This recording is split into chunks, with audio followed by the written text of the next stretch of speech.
para responder. Tem a palavra o Sr. Primeiro-Ministro, faz favor. Muito obrigado, Sr. Presidente. Sr. Deputado, eu já tive a ocasião no debate anterior de responder exatamente a essa questão e que consideramos que é absolutamente essencial para o país conhecer os seus recursos naturais e prosseguir as operações de prospecção e que o deve fazer e que deve tomar decisões definitivas avaliando naturalmente o melhor aproveitamento dos seus recursos. E os recursos naturais do país são certamente aqueles que já conhecemos, desde logo os que nos proporcionam as praias e o sol do Algarve, mas também recursos naturais que julgamos poderem existir e que é preciso identificar no desenvolvimento dos recursos geológicos, saber efetivamente o que existe, em condições de exploração de existe e como é que são compatibilizáveis a sua exploração com outros valores que não podemos e devemos sacrificar.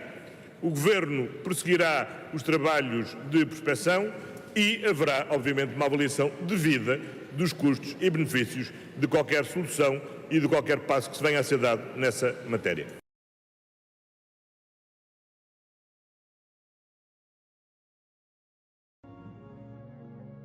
O shale gas encontra-se a profundidades entre os 600 e os 3.000 metros. As formações deste gás prolongam-se por vários quilómetros de extensão e a única forma de acompanhar essas camadas de subsolo é através da perfuração horizontal, uma técnica que é complementada pela fraturação hidráulica para a extração do gás. No shale gas estamos a explorar um reservatório que é um shale, um argilito, uma rocha muito compacta, com pouca porosidade e permeabilidade, e como tal pode-se furar a formação, mas o gás não migra para lá, não tem caminho para chegar ao poço. E, portanto, tem que ser feita uma estimulação do reservatório. Aí é que entram as técnicas da hidrofraturação, a fraturação hidráulica, portanto, a injeção de água a grande pressão, com químicos e areia, para, digamos, criar porosidade e permeabilidade artificialmente e assim conseguirmos extrair o gás. Os olhos viram-se agora para a Europa e Portugal faz parte da lista de países com reservas de shale gas. A área de interesse é a bacia lusitânica, entre Setúbal e a zona mais ou menos de Coimbra, e a bacia do Algarve. No caso concreto do shale gas, no âmbito de um projeto europeu no qual o LNEC participou, também foi publicado no âmbito de um mestrado no Instituto Superior Técnico, precisamente o mesmo tipo de resultados, que é a formação da Branha será a formação com mais interesse para o shale gas. Portanto, esta formação predomina, digamos, está presente nos concelhos de Bombarral, Cadaval, Alenquer. Ainda assim, para os especialistas, a exploração deste gás levanta questões quanto às consequências para o meio ambiente. Naturalmente é menos vantajoso, porque o processo da fraturação tem que ser feito com cuidado, não é? E corre o risco de provocar, portanto, migração de gás não para o furo em si, mas para um aquífero, portanto, ou para um lençol freático, e, portanto, podemos contaminar um aquífero se a coisa não for feita com cuidado, e, portanto, há casos disso, de contaminação de reservas de água potável com hidrocarbonetos. Ainda é desconhecido o potencial comercial do shale gas em Portugal, mas os especialistas enumeram as vantagens económicas da exploração deste recurso não convencional. A produção de qualquer tipo de recurso, nomeadamente um recurso energético com alto valor, é sempre benéfica, não é?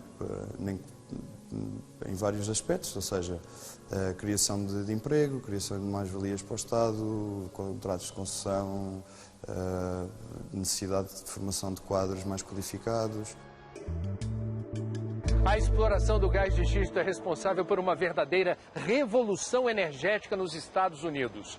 No Cidades e Soluções de hoje, nosso correspondente Jorge Pontual mostra os prós e os contras dessa nova fonte de energia, que em breve será explorada também aqui no Brasil.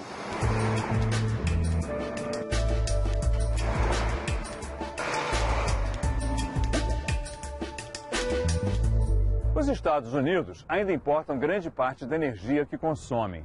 Mas no fim desta década, a maior economia do mundo deverá se tornar independente em termos energéticos.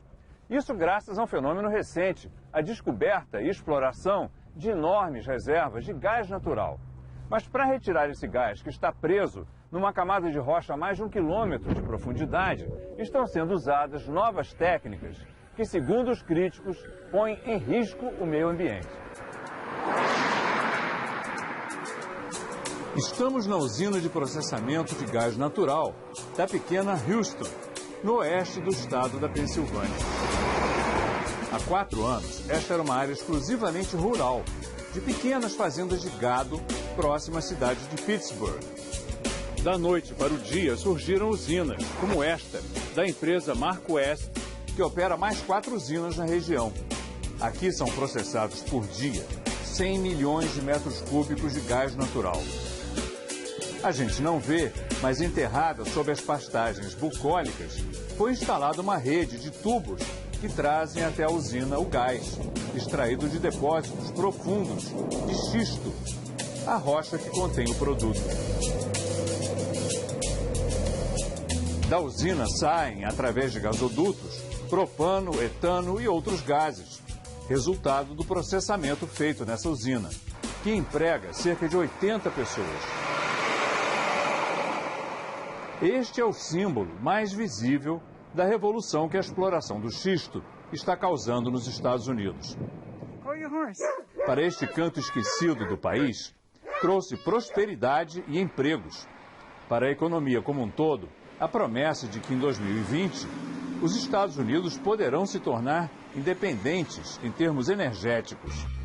E para a mudança climática, o balanço também é positivo, pois, em média, a queima do gás natural gera metade do dióxido de carbono que resulta da queima de carvão para produzir a mesma quantidade de energia.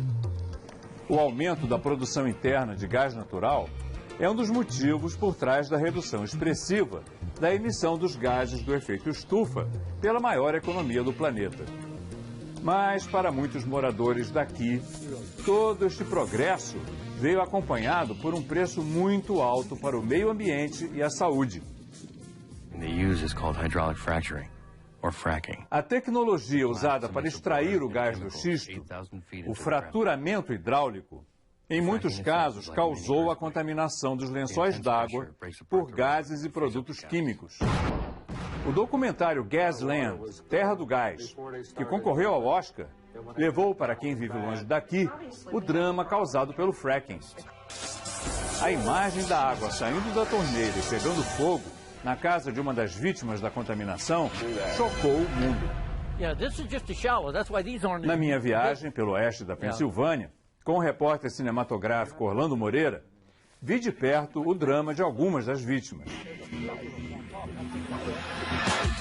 Nossa viagem começa num barranco de beira de estrada, lugar escolhido por um dos geólogos mais famosos dos Estados Unidos, Terry Engelder. É aqui que eu trabalho, ele me disse. É aqui que eu gosto de dar entrevistas.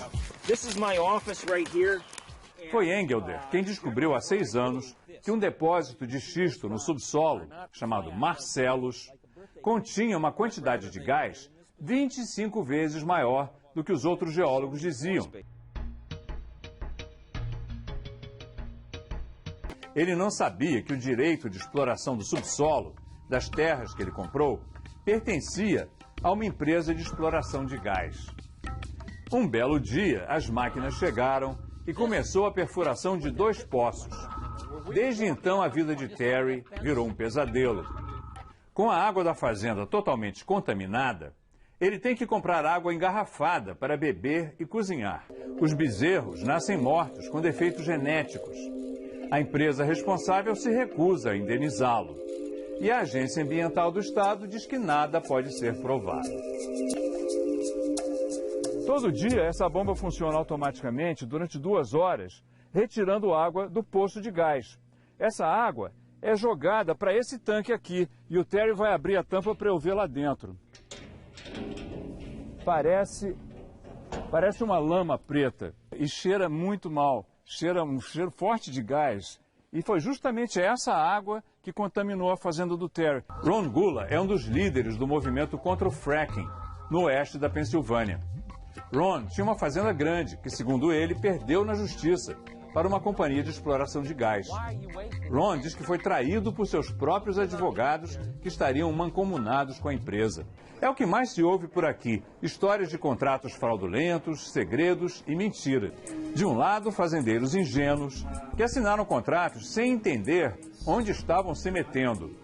Do outro, um setor com bilhões de dólares em investimentos que depende dos direitos ao subsolo de áreas muito extensas, para ter acesso a riquezas escondidas a quilômetros de profundidade. David Hadley era motorista de ônibus. Aposentou-se e comprou uma fazenda para morar com a família.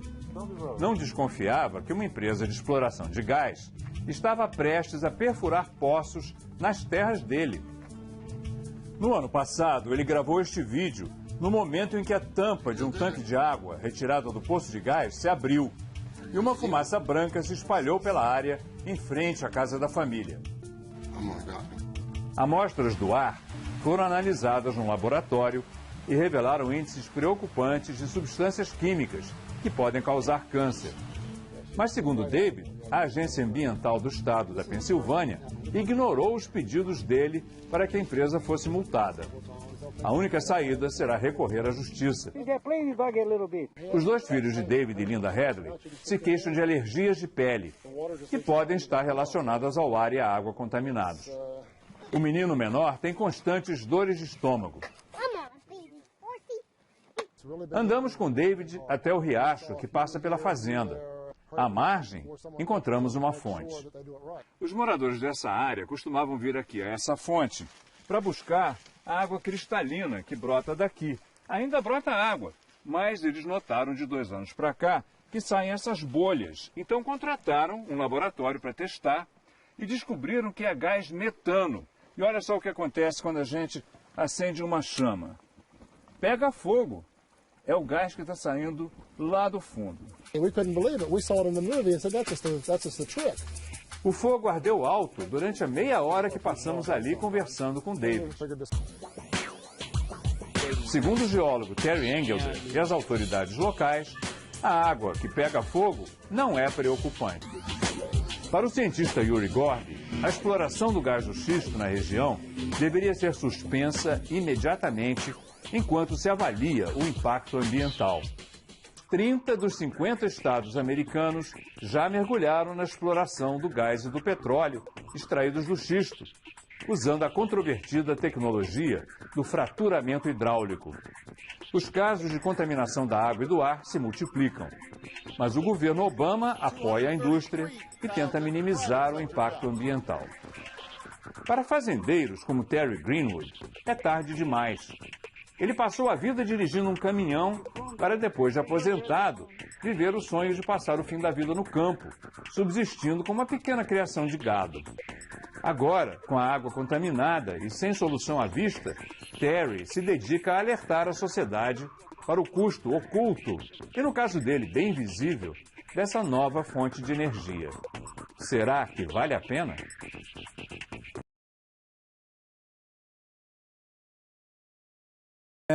O governo português, ele acompanha par e passo cada uma dessas atividades, através dos departamentos específicos na área das autoridades, e sabem exatamente o que sabemos nós, o dinheiro.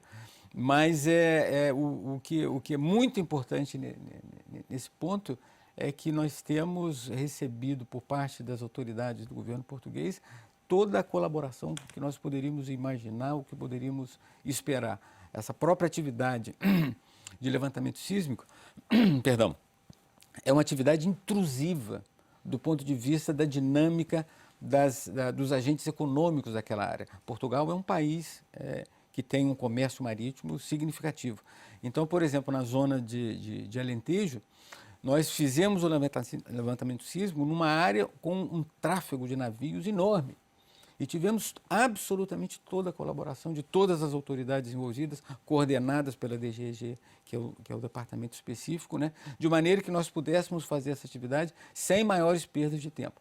A nossa perda de tempo se deveu a condições meteorológicas, absolutamente nada do ponto de vista das interações com os agentes econômicos. Então, nesse aspecto, é absolutamente cômodo trabalhar aqui em Portugal. Mas o que eu posso dizer é que quando nós começamos, nos parecia que a bacia do Peniche era muito melhor do que a bacia de Alentejo. Nós já estamos um pouco que alterando essa percepção. E é possível que, ao longo desse trabalho, volte a se alterar novamente, porque à medida que você vai adquirindo mais informações, aquelas sombras, aquelas ideias passam a ter uma conformação um pouco melhor, positivamente ou negativamente, né? Então, eu diria que hoje em dia a bacia do Alentejo parece ser um pouco mais promissora do que a a bacia do Peniche, focados nessa atividade exploratória ou de investigação das bacias sedimentares offshore portuguesas, né? Nós queremos, mais do que definir se esses blocos nos quais nós temos uma concessão para buscar petróleo existe efetivamente ou não, nós gostaríamos de sair daqui, obviamente, depois de muitos anos e tendo produzido muito petróleo.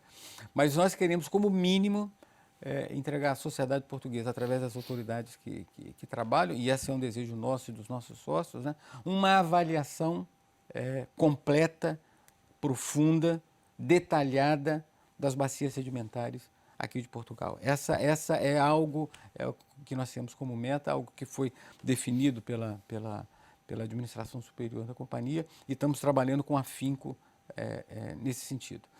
Além dessas atividades que recebem a nossa atenção completa aqui em Portugal, nós temos outras trabalhando em conjunto com a Galp, que diz respeito à produção de biodiesel. Somos sócios lá no Brasil na produção de óleo vegetal a partir do dendê, né, da palma, e com o projeto de, no futuro, trazer esse petróleo, esse óleo para cá, e transformá-lo em biodiesel em algumas instalações aqui em Portugal. Esse é um projeto que tá em andamento e que temos muita esperança de que ele venha a render frutos brevemente. Já aqui tocamos no assunto, mas eu tenho inevitavelmente que lhe perguntar. A descoberta, se realmente fosse descoberto petróleo em Portugal, seria a ajuda interna para o país, depois da ajuda externa que já recebeu por parte da Troika? Seria importante ter petróleo? Ajuda à economia? Seria uma nova atividade econômica, e eu acho que novas atividades econômicas sempre são bem-vindas, né? Haveria necessidade de estabelecer políticas específicas que pudessem eventualmente extrair dessa nova atividade o maior benefício possível para a sociedade portuguesa, e essa é uma tarefa notadamente das autoridades portuguesas, com as quais nós estaríamos sempre prontos a cooperar. A indústria de petróleo é uma indústria de capital intensivo, não é uma indústria de mão de obra intensiva.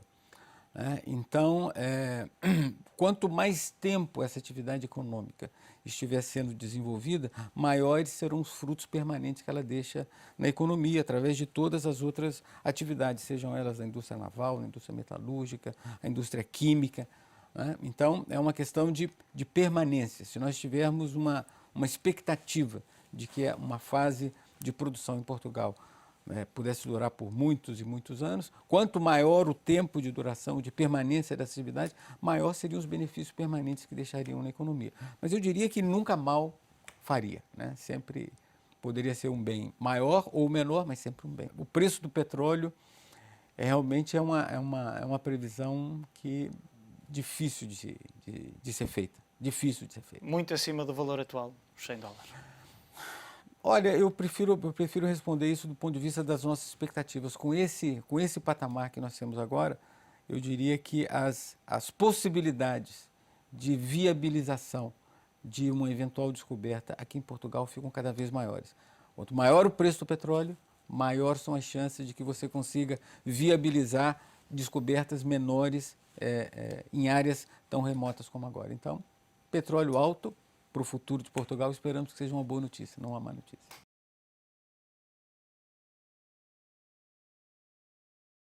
Apesar dos riscos, empresas em todo o mundo continuam a apostar nas mais avançadas tecnologias para uma exploração cada vez mais profunda e longínqua. A extração de petróleo, pelo menos a grande profundidade, ainda é uma atividade de risco.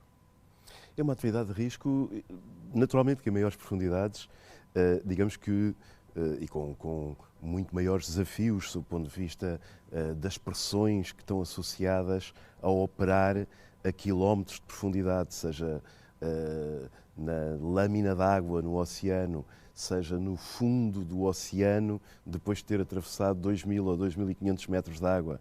Portanto, aumenta de facto a possibilidade de alguma coisa correr mal.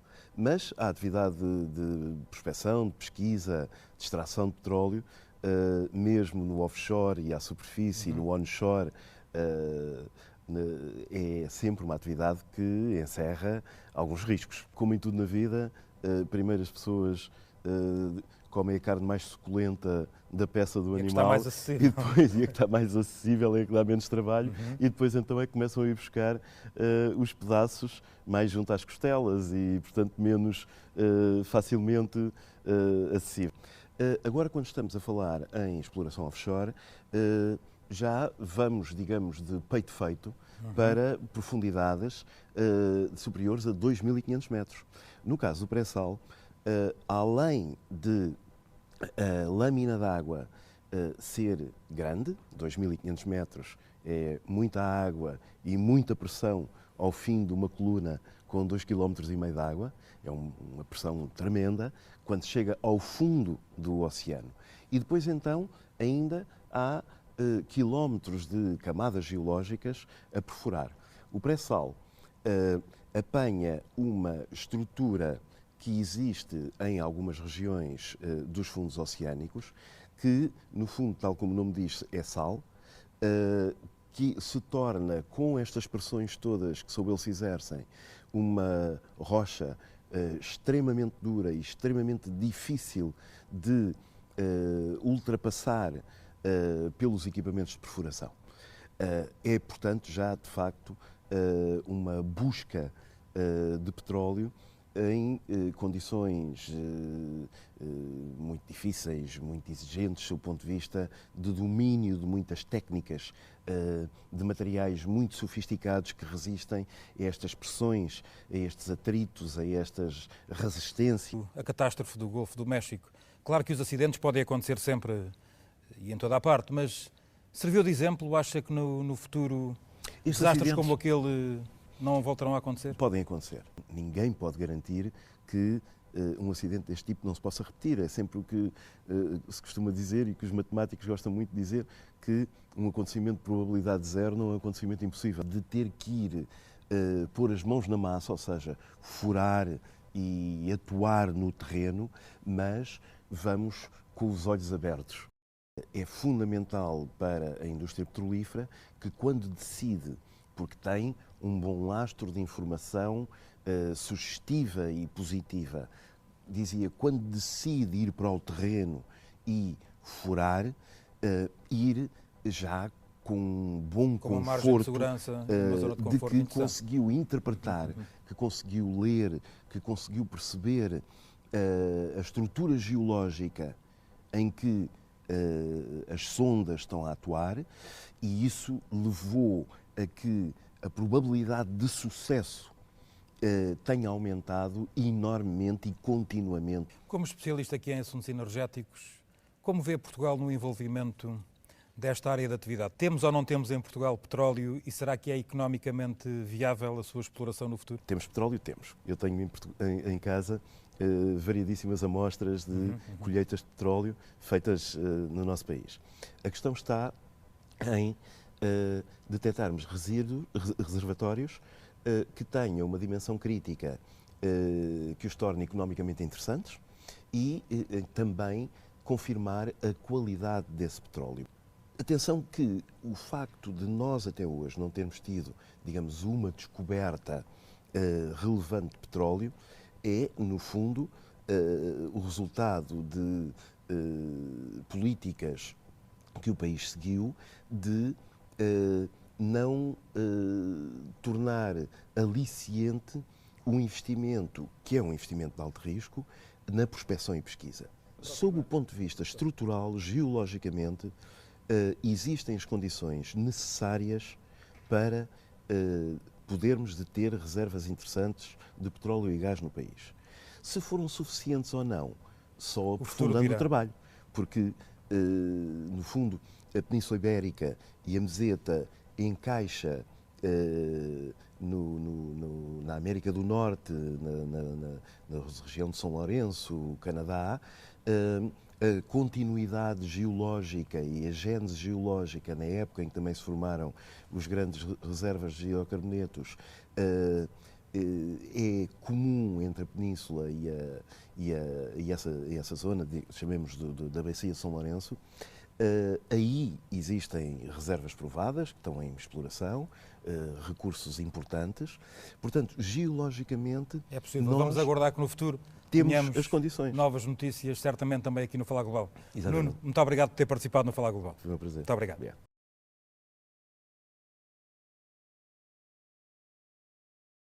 Na Europa, este mercado está a crescer e, para além de Portugal, há registro de potenciais reservas na Eslováquia, Ucrânia e França. A Polónia já iniciou alguns projetos que podem, a prazo, determinar o fim da dependência energética da Europa face à Rússia. António Costa e Silva, neste magnífico espaço do Museu Geológico de Portugal, falamos de shale gas, que alguns designam também por gás de xisto, ainda que a tradução possa não ser unanimemente aceita. Sabemos que Portugal tem petróleo, resta saber se em condições economicamente viáveis. Este gás que aqui falamos poderá ser uma alternativa energética consistente e viável no futuro? Sim, eu creio que pode ser uma alternativa viável por tudo aquilo que se tem passado nos Estados Unidos. Portanto, é preciso ver que esta resposta que o mercado encontrou em termos da descoberta do shale gas vem na sequência do grande choque petrolífero de 2007 e 2008. O Energy Act, que é uma lei dos Estados Unidos que regula o funcionamento do mercado da energia, tem incentivos para as empresas que descobrem novas tecnologias e descobrem novas reservas, e as companhias americanas, sobretudo as médias e as pequenas, aproveitaram esse espaço e descobriram reservas apreciáveis. Para lhe dar uma ideia, nós temos no mundo de reservas convencionais de gás cerca de 180 trilhões de metros cúbicos, e as reservas não convencionais de shale gas podem ir entre 60% a 250% deste valor. No que diz respeito ao shale gas, o que posso dizer é que em Portugal já foram perfurados inúmeros poços, mais de 100, cerca de 27 também no offshore, e muitos desses poços indiciaram a existência de hidrocarbonetos. Portanto, nós temos a certeza que houve geração de hidrocarbonetos no território português, não só no continente, como também nas zonas marítimas. E isso é evidenciado através dos dados, por exemplo, das imagens de satélite. Elas têm uma fiabilidade reduzida, mas 60% dessas imagens que, portanto, fazem a monitorização dos chamados oil slicks, 60% confirma a existência de hidrocarbonetos de origem natural. Nós temos uma campanha dos anos 80 de dragagem na bacia do Alentejo dos leitos submarinos que indiciaram amostras claramente de existência de hidrocarbonetos, e temos, enfim, outros estudos que foram feitos ao longo dos anos que confirmam isso. Portanto, se olharmos para a nossa coluna geológica, sobretudo naquilo que chamamos o Cretácico inferior, portanto, as formações do Cretácico inferior são formações que têm argilas, muitas delas marinhas e também continentais, que possibilitaram a geração desses hidrocarbonetos. O nosso problema até hoje é, como referiu, a dimensão, o volume que possa viabilizar uma exploração comercial. Mas nesse... Agora, isto significa uma mudança de paradigma, Reginaldo, porque até aqui estamos a olhar os sistemas convencionais petrolíferos, em que há geração na rocha-mãe, migração para a rocha-reservatório e depois com todos os fatores que isto implica.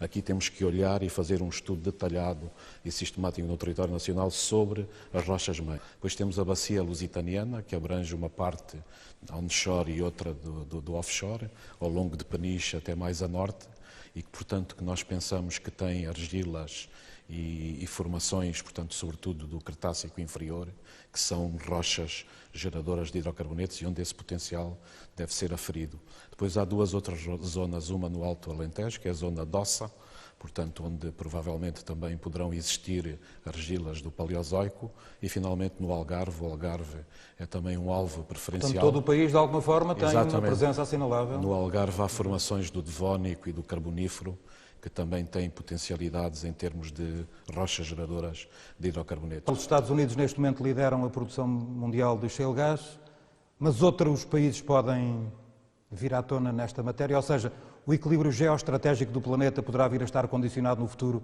se outros países assumirem também grande preponderância neste ativo energético? Absolutamente. Nos Estados Unidos, e é muito importante que se perceba isto hoje discute-se a possibilidade da gaseificação da economia norte-americana. inclusive ao nível do controle das emissões de dióxido de carbono. A substituição das centrais de carvão por centrais a gás será muito mais limpo e poderá, portanto, obviar a essa transformação.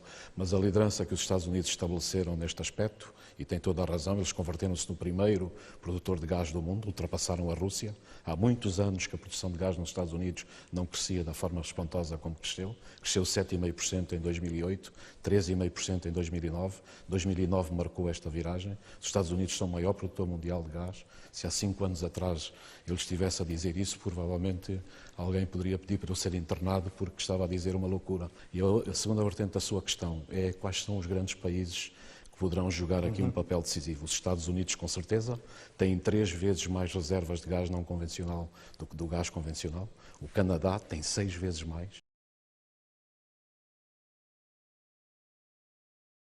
Depois falar da energia e da mudança climática e, finalmente, da economia verde.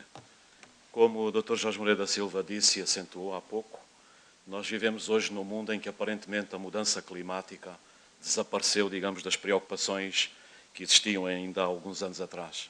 E parece que já não faz parte da agenda política. Se olharmos para aqui, nós vemos que a concentração de dióxido de carbono na atmosfera, antes da Revolução Industrial, era 280 partes por milhão.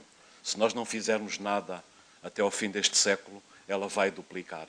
Isto está em linha com uma extraordinária previsão, uma das mais extraordinárias da história da ciência, feita pelo químico sueco Arrhenius. Em 1896, ele foi o primeiro cientista no mundo a relacionar a temperatura na Terra com a concentração de dióxido de carbono na atmosfera. E ele disse que no dia em que essa concentração duplicar, a temperatura do planeta pode aumentar entre 3 e 4 graus centígrados. Isto está em linha com as previsões dos mais modernos modelos climáticos. Nós temos aqui um resumo do que temos hoje, em 2012, e o que é que pode acontecer até 2030. Nós estamos a ter um crescimento demográfico no nosso planeta que não podemos ignorar. Em cada ano que passa, há 79 milhões de pessoas que se incorporam à população mundial. Somos hoje, como sabem, cerca de 7 mil milhões de pessoas. Podemos chegar a 8,5 em 2030. A frota mundial, que é hoje de 700 a 800 milhões de veículos, pode mais do que triplicar, chegar aos 3 mil milhões de veículos. O ponto seguinte, no mundo desenvolvido, a utilização é de 14 barris de petróleo por pessoa por ano. No mundo em desenvolvimento é de 3 barris de petróleo por pessoa por ano. E é evidente que com a emergência dos países que estão em desenvolvimento, isto vai mudar e vai mudar muito rapidamente, como nós estamos a sentir em todo o continente asiático. Nós temos uma matriz energética mundial que depende em mais de 80% dos combustíveis fósseis. E, portanto, a alteração disso é crucial para o futuro. Já temos hoje as energias renováveis e, portanto, um mundo sem CO2 é o objetivo fundamental. Para vos dar uma ideia, só em termos do gas flaring, a indústria petrolífera hoje continua a queimar por ano 150 mil milhões de metros cúbicos de gás, sobretudo na Rússia e na Nigéria. Isto, como não é muito palatável pelos órgãos de comunicação, não é mediático, continua a acontecer ano após ano e não se faz nada relativamente a isso. Há a questão do design mecanismo, portanto, tem que haver mecanismos de mercado que associem, portanto, as empresas à redução das emissões de CO2. E o cap and trade provavelmente tem que ser revisto e combinado com um esquema mais híbrido para fazer funcionar. Há a questão da China. Na China, em cada 5 dias, abre uma nova central a carvão. 70% da matriz energética chinesa depende do carvão e o carvão é o combustível mais poluente que existe. E é curioso que as autoridades chinesas já têm essa convicção. O Ministro do Ambiente, há 2 ou 3 anos atrás, fez uma declaração a dizer que o ambiente pode ser a principal vulnerabilidade da China em termos do seu desenvolvimento futuro. E eu penso que aqui o que está acontecendo na China, como no México e noutros países, é um approach, digamos, de bottom-up. São os países, as suas várias instâncias, que são confrontados com estes problemas que começam a galvanizar-se, porque o modelo da arquitetura global, a governance global do planeta, tem muito que se diga. Em relação à equação energética, e este é o ponto que eu queria mencionar, nós nas próximas 3 décadas, o aumento do consumo de energia no nosso planeta vai ser de cerca de 50% a 60%. Mas, ao mesmo tempo, nós precisamos de reduzir as emissões de CO2 de cerca de 15%. Nós já passamos há muito o limite dos 23 mil milhões de toneladas de CO2 que o planeta devia ser emitido por ano para conter o aumento de temperatura até aos 2 graus centígrados. Portanto, esta é a grande equação. Como é que ela se pode fazer? Através desta mudança, a mudança para já do paradigma energético, Nós temos aqui o paradigma energético que pode ser o paradigma do futuro, que é a integração das várias formas de energia com redes inteligentes, com as smart grids e com os smart meters, é a transformação dos consumidores de energia em produtores de energia, é a integração das energias renováveis com estes sistemas de redes inteligentes que usam as tecnologias de informação para gerir a oferta e a procura, adequar a oferta e a procura e, portanto, fazer funcionar o sistema. E há aqui 4 tendências que para mim são cruciais e têm a ver com o tema desta sessão, como tirar partido da economia verde. São as 4 tendências que estão a formatar a mudança da matriz energética. A primeira é a eletrificação. Nós estamos a assistir a uma crescente eletrificação da nossa matriz energética. A segunda é a descarbonização, energias mais limpas e que evitem as emissões extremamente acentuadas de dióxido de carbono. A terceira é a localização, é produzir energia perto do local em que ela é consumida. E é por isso que as energias renováveis são cruciais neste aspecto. E a última é a otimização, é usar tecnologias de informação, sistemas, portanto, inteligentes de informação, para acomodar a oferta e a procura. E estas 4 tendências vão marcar o futuro. E para terminar, sobre a economia verde, queria dizer o seguinte: nós precisamos hoje, com a situação de crise que o planeta vive, de um novo eixo para o desenvolvimento económico. E esse eixo é a energia. Ao contrário do que se diz, e eu penso que é uma ideia profundamente errada, não é a energia que deve servir a economia. As indústrias da energia hoje no mundo são parte integrante da economia. São uma das mais importantes indústrias que existem no nosso planeta. E, portanto, dizer que a energia deve servir a economia, separá-la da economia, é uma visão errada e, eu diria, paleolítica da questão. Depois, tem a ver com a necessidade da matriz energética ser mudada, com a minimização da ameaça climática e a questão de se atingirem savings na efetivação destas medidas. Porquê que a Green Economy pode propiciar esta recuperação? Porque ela pode aumentar a eficiência energética, estas tecnologias mais limpas são extremamente importantes desse ponto de vista, podem conduzir a poupanças muito importantes, podem revolucionar as infraestruturas, termos infraestruturas mais inteligentes que acomodem a oferta e a procura e, portanto, minimizem o desperdício. Podemos aumentar o emprego, criar, portanto, novas empresas, como as energias renováveis têm feito em Portugal, em vários dos seus clusters, e só quem é cego é que não vê isso. Temos a questão de assegurar as questões da segurança energética. O modelo que nós temos hoje é um modelo muito dependente dos combustíveis fósseis, como sabemos, se localizam em países absolutamente vulneráveis. E, portanto, tirar parte dos 10 mil milhões de euros que o Dr. Jorge Moreira da Silva falou e que o país todos os anos paga em termos da sua fatura energética, e paga cerca de 6 mil milhões de euros só por petróleo, por importar petróleo do exterior. Tirar parte desse dinheiro para investir nos recursos endógenos, criar clusters da indústria nacional, adicionar valor à economia. Isso é um caminho que eu penso que é inteligente para o futuro. Depois, a questão dos cost savings e da redução das emissões a longo prazo. Em relação à economia verde, um ponto muito importante, ela arrisca-se a ser um wishful thinking se não estiver associado a estratégias de políticas públicas consistentes. E isto é um dos grandes males que nós temos no nosso país. Nós nunca sabemos bem como é que as políticas públicas são gizadas, como é que o processo de decisão é tomado. E na questão da energia tem que haver uma análise custo-benefício de todas as opções energéticas, uma análise transparente. Tem que haver uma atenção muito importante aos recursos endógenos. São os recursos endógenos que promovem o desenvolvimento do país, não é a importação exponencial de combustíveis fósseis do exterior. E, portanto, estes aspectos parecem aspectos muito importantes. É evidente que isto implica uma mudança radical na visão, uma mudança radical no paradigma. O ponto seguinte é a dinâmica fatal das recessões, e nós estamos a experimentar isso. Nós temos uma recessão que está a fazer o seu caminho, o crédito é imediatamente asfixiado, as tecnologias novas podem ser penalizadas. Será um erro se fizermos exatamente o erro que cometemos a seguir ao primeiro e a seguir ao segundo choque petrolífero nos anos 70 e nos anos 80. Também nessa altura se começaram a desenvolver os clusters das energias renováveis, das energias alternativas, e quando o preço do petróleo entrou em declínio, tudo desapareceu, com exceção da energia nuclear. Não se pode cometer, digamos, este erro outra vez. O ponto seguinte tem a ver exatamente com a falta do crédito, a tendência atual de desaceleração dos investimentos, sobretudo nas energias renováveis, e a desaceleração da economia, que ela própria, com a crise que existe, provoca o declínio das emissões de CO2. Por exemplo, em 2009, na Europa, as emissões de CO2 declinaram cerca de 6%. Mas isso não é devido a políticas públicas consistentes apenas, é sobretudo devido ao efeito da crise e, portanto, é uma ilusão pensar que este é o caminho. Eu penso que é exatamente nestas alturas de crise que tem que se tomar as grandes decisões para transformar o modelo e propiciar, evidentemente, uma forma de desenvolvimento económico eficaz. E isto nunca será bem feito se nós não articularmos com mecanismos de mercado que funcionem e, portanto, que estimulem as empresas a desenvolver essa via.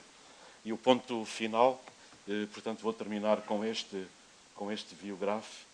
Aqui está na avaliação dos projetos, daquilo que são projetos verdes, portanto, como é que eles podem ser avaliados. Há aqui uma análise custo-benefício que tem que ser feita. Nós, normalmente, quando olhamos para estas questões, e como vemos no debate da eletricidade que existe no país, só se olha para a questão dos custos. Não, as coisas têm benefícios e têm custos. E é preciso olhar para os benefícios. E há aqui muitos benefícios destas novas tecnologias, nomeadamente o impacto que elas podem ter na criação de valor e de empregabilidade no país, a redução das emissões de CO2, que é extremamente valioso, a poupança energética que podem propiciar em múltiplas alternativas, a contribuição para a segurança energética. Nós vivemos hoje, por exemplo, em Portugal, em relação ao gás, uma situação que é quase um milagre, porque os nossos grandes abastecedores de gás são a Nigéria e a Argélia, e é um milagre que a Primavera Árabe até agora não tenha atingido a Argélia. O que é que vai acontecer se atingir? E faz sentido, nesse caso, desapostar, como hoje está a tentar fazer, nas energias renováveis, nos clusters das energias alternativas que se criaram, podem propiciar uma almofada de defesa, não é consistente. Portanto, o modelo equilibrado tem que ter um mix das várias formas de energia, elas têm que ser competitivas, têm que ser económicas, mas nós não podemos matar, digamos, a galinha dos ovos de ouro, que é o desenvolvimento dos recursos endógenos do país. E, portanto, os outros pontos têm a ver também com a compatibilidade de todo este modelo com o desenvolvimento económico, que eu penso que é possível e como se comprova em múltiplas vertentes. Muito obrigado. Sr. Primeiro-Ministro, faz favor. Sr. Presidente, eu não tenho mais a acrescentar relativamente à resposta que já dei no debate anterior e relativamente ao que dei neste debate. Há contratos que estão em vigor, que têm que ser cumpridos. Há uma prospeção que deve ser feita, que é necessário que, em caso algum se sacrifique valores ambientais fundamentais, é necessário salvaguardar, que não deve conduzir a uma alteração do perfil económico da região do Algarve e da costa alentejana, não deve. Portanto, acho que devemos prosseguir, devemos ir medindo, devemos ir avaliando e devemos assegurar a compatibilização dos diferentes valores. Agora, não podemos, naturalmente, nem pôr em causa contratos que estão em vigor, nem pôr, obviamente, em risco o não aproveitamento de recursos geológicos que possam ser aproveitados pelo país sem sacrificar outros valores essenciais.